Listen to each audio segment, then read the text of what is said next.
Assalamualaikum warahmatullahi wabarakatuh. Kami dari kelompok 5 yang beranggotakan Martina Asrid NIM 063, Banu Marta 072, Kevin Atadawi NIM 119, dan Mofarid NIM 284 akan mempresentasikan tentang memulai bisnis online dan tantangan berbisnis online. Assalamualaikum warahmatullahi wabarakatuh.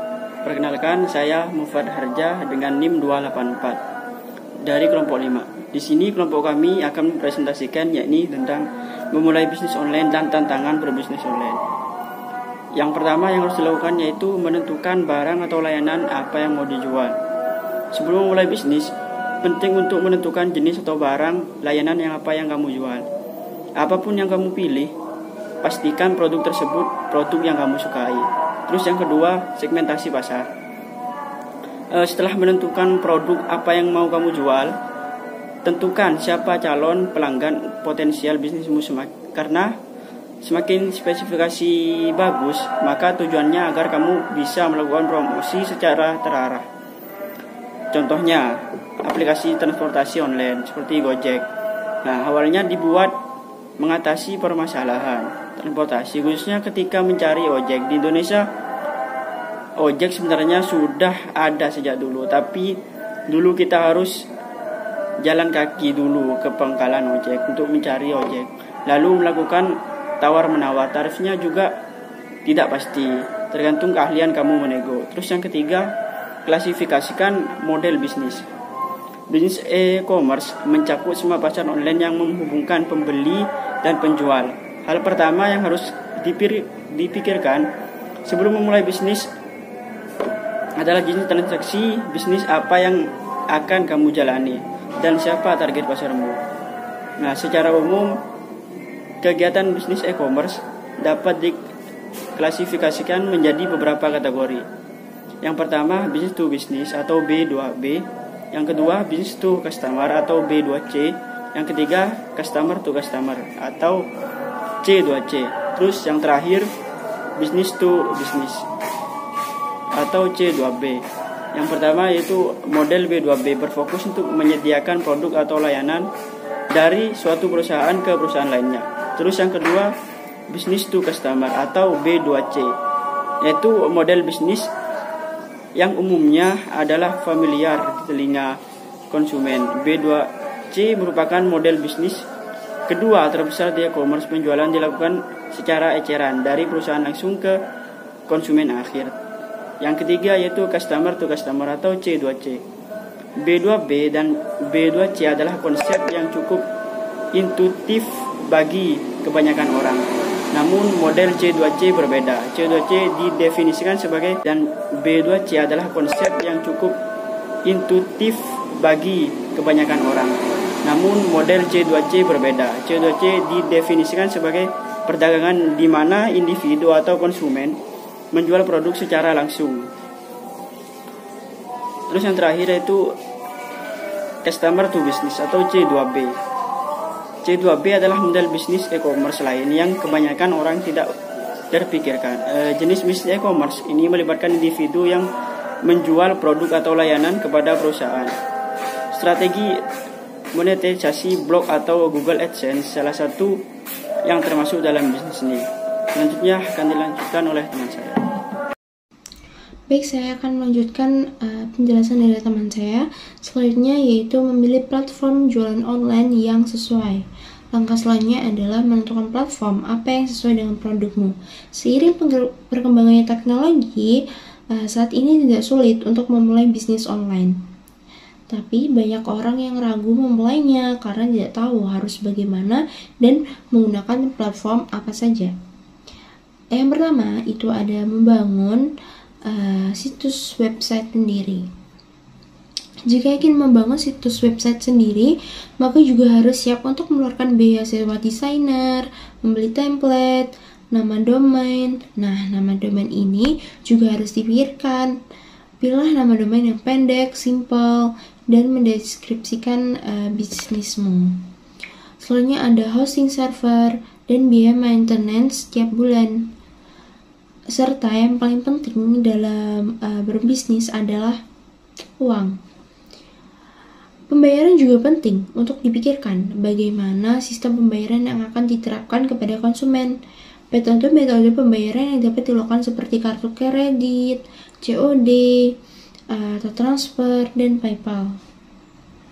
Setelah website siap untuk diluncurkan, selanjutnya adalah memikirkan strategi pemasaran, memanfaatkan email, media sosial, SEO, untuk mengkampanyekan toko onlinemu ke pengguna internet.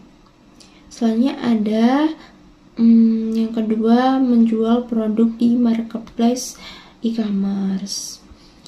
Marketplace e-commerce adalah sebuah situs website atau aplikasi yang memfasilitasi kegiatan belanja dari berbagai sumber.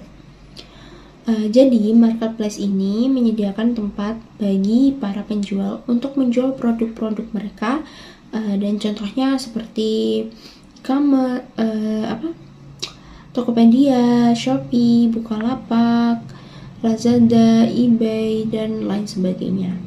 Mereka menjual banyak produk kepada semua orang ke pengguna internet.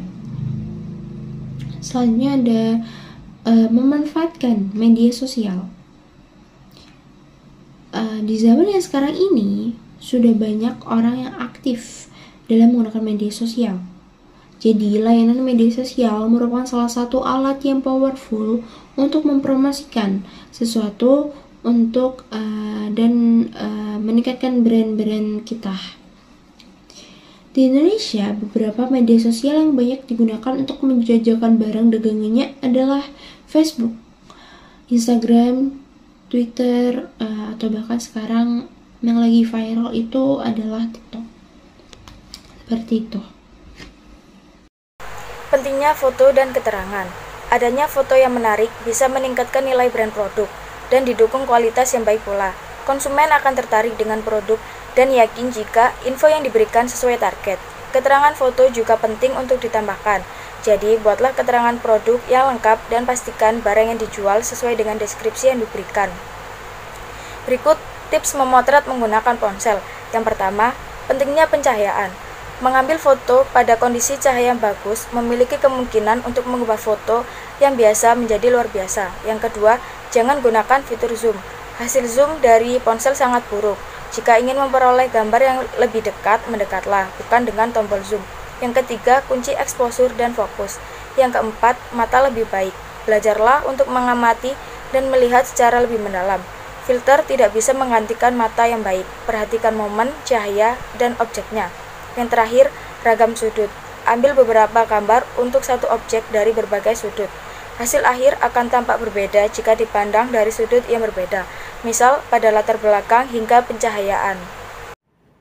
Assalamualaikum warahmatullahi wabarakatuh. Di sini saya akan menjelaskan tentang bab 2, poin 2.1 dan 2.2. 2.1 yaitu menumbuhkan kepercayaan konsumen. Yaitu yang pertama, transparan. Transparan untuk mendapatkan kredibilitas. Bersikaplah transparan pada konsumen tentang produk yang ditawarkan, termasuk tentang kebijakan pembayaran atau pengambilan uang. Lalu responsif. Jika konsumen memiliki masalah dengan produk atau layanan yang kamu tawarkan, segera selesaikan, jangan menunda-nunda. Lalu testimoni. Orang tentu ingin tahu bagaimana pendapat konsumen tentang produk atau layanan. Keempat, rating. Sistem rating dalam toko online dapat membantu pengembangan kredibilitas. Lalu yang kelima adalah detail kontrak yang jelas. Untuk mendapatkan kepercayaan dari konsumen, tips lain yang perlu dilakukan adalah memasang detail kontrak yang jelas, seperti nama, nomor rekening yang digunakan untuk transaksi jual beli, dan nomor telepon yang bisa dihubungi. Lalu selanjutnya 2.2, yaitu masalah logistik dan sistem pembayaran. Pertama, logistik. Industri e-commerce tumbuh subur di berbagai negara, termasuk Indonesia. Industri logistik pun turut berkembang pesat seiring menjamurnya e-commerce. Ini terlihat dari banyaknya layanan logistik yang bermunculan. Untuk memudahkan konsumen, di lapak e-commerce online seperti Tokopedia, Lazada, Bukalapak, dan sebagainya, bahkan sudah tersedia pilihan jasa pengiriman barang yang bisa diantarkan langsung ke rumah pembeli, praktis menghemat waktu dan tenaga. Lalu kebijakan pengembalian barang. Bagi penjual atau pelaku e-commerce, permasalahan logistik tidak boleh diabaikan begitu saja. Masalah pengembalian barang karena rusak atau misalnya ingin mengganti warna dan sebagainya juga perlu diperhatikan. Karena itu penjual sebaiknya menjelaskan secara detail tentang kebijakan pengembalian barang di toko online. Lalu ada sistem pembayaran, yaitu ada cash on delivery, pembayaran lewat bank atau transfer, kartu kredit, rekening bersama, dan PayPal. Oke, selanjutnya ada penanganan komplain. Menjaga reputasi dalam bisnis online memang tidak semudah kita membalikan telapak tangan. Sebab sekarang eranya internet dan media sosial. Konsumen bisa saja memposting keluhannya tentang produkmu di media sosial, lalu viral di internet. Dalam sekejap, reputasi kamu pun bisa dirusak jika tidak dapat menangani keluhan tersebut dengan baik dan benar. Keluhan pelanggan bisa menjadi mimpi buruk bagi toko onlinemu. Tidak menanggapi komplain pelanggan ibarat kamu menggantungkan teleponnya. Jadi kita harus memberikan layanan pelanggan yang efektif dan dapat diandalkan. Selanjutnya saya akan memberikan tips menangani keluhan pelanggan. Yang pertama, dengarkanlah keluhan yang disampaikan kepada kalian, baik secara langsung ataupun yang disampaikan lewat media sosial ataupun forum. Pastikan tidak ada komplain yang kalian abaikan. Yang kedua, minta maaf. Katakanlah saya atau kami meminta maaf. Lalu katakanlah bahwa kamu akan segera menyelesaikan permasalahan tersebut secara personal. Yang ketiga, selesaikan masalahnya. Pastikan kamu bisa mengatasi masalah tersebut. Selesaikan masalah yang ada secara offline atau dengan personal ke pelanggan yang bersangkutan. Caranya bisa dengan berkompromi seperti mengembalikan uangnya, memberikan produk tersebut secara gratis, atau memberikan voucher belanja. Pastikan kamu membuat pelanggan puas, bahkan senang. Yang keempat, sampaikanlah terima kasih. Sampaikanlah terima kasih kepada pelangganmu yang sudah